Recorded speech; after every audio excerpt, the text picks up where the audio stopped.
পাকিস্তানের করাচি বন্দর থেকে চট্টগ্রাম বন্দরে আসা জাহাজে শিল্পের কাঁচামাল ও ভোগ্যপণ্য আমদানি হলেও তা নিয়ে চলছে ব্যাপক আলোচনা সমালোচনা। এসব পণ্য সরাসরি আমদানি হওয়ায় খরচ ও সময় সাশ্রয়ী হয়েছে।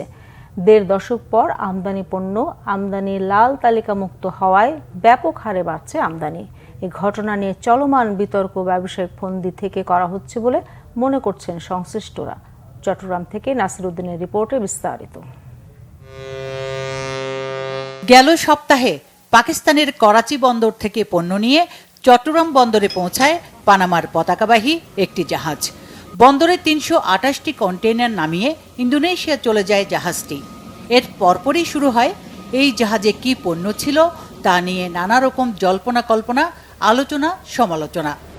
জানা গেছে জাহাজটির কন্টেইনারে ছিল ৬,৩৩৭ টন শিল্পের কাঁচামাল ও ভোগ্যপণ্য। এসবের মধ্যে রয়েছে সোডিয়াম কার্বনেট, ডলোমাইট, চুনাপাথর, ম্যাগনেসিয়াম কার্বনেট।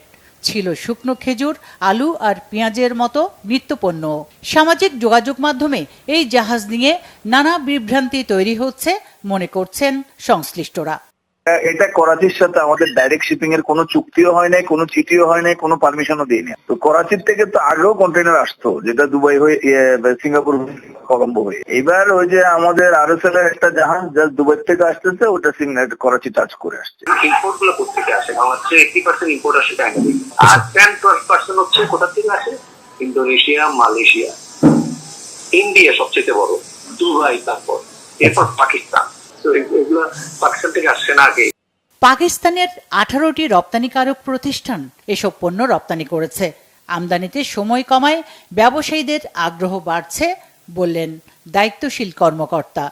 দেখেন, যেহেতু পাকিস্তান থেকে সরাসরি বাংলাদেশে আসতেছে, অবশ্যই 4-5 দিন সময় অথবা 7-8 দিন সময় কমে আসতেছে, যার কারণে ইম্পোর্টাররা আগ্রহী বেশি এবং তাদের খরচও কম লাগতেছে, যেহেতু সরাসরি জাহাজটা চলে আসতেছে। পাকিস্তান থেকে 52 মেট্রিক টন খেজুর এনেছে খাতুনগঞ্জের ফারুক ট্রেড ইন্টারন্যাশনাল। আমদানির নতুন দুয়ার খোলার ফলে বাড়বে ব্যবসা, আশা তার ও শিপিং ব্যবসায়ীদের। এখন হয়তো রাজনৈতিক প্রেক্ষাপট বা আশেপাশের জিনিসগুলোর কারণে হয়তো এটাকে আমরা বেশি ফোকাস করছি, বাট কাস্টম এটা করতে পারে, তারা চাইলে 100% এক্সামিন করে জিনিসগুলো ডেলিভার করতে পারে। এই জাহাজটা কিন্তু শুধু পাকিস্তান থেকে আসতেছে না, সেটা 4-5টা কান্ট্রির পোর্ট ইউজ করে আসতেছে।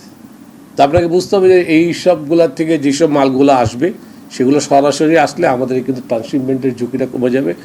পাকিস্তান ছাড়াও দুবাইয়ের জেবেল আলী বন্দর থেকেও একই সময়ে এসেছে 64টি container. Bangla Vision news desk.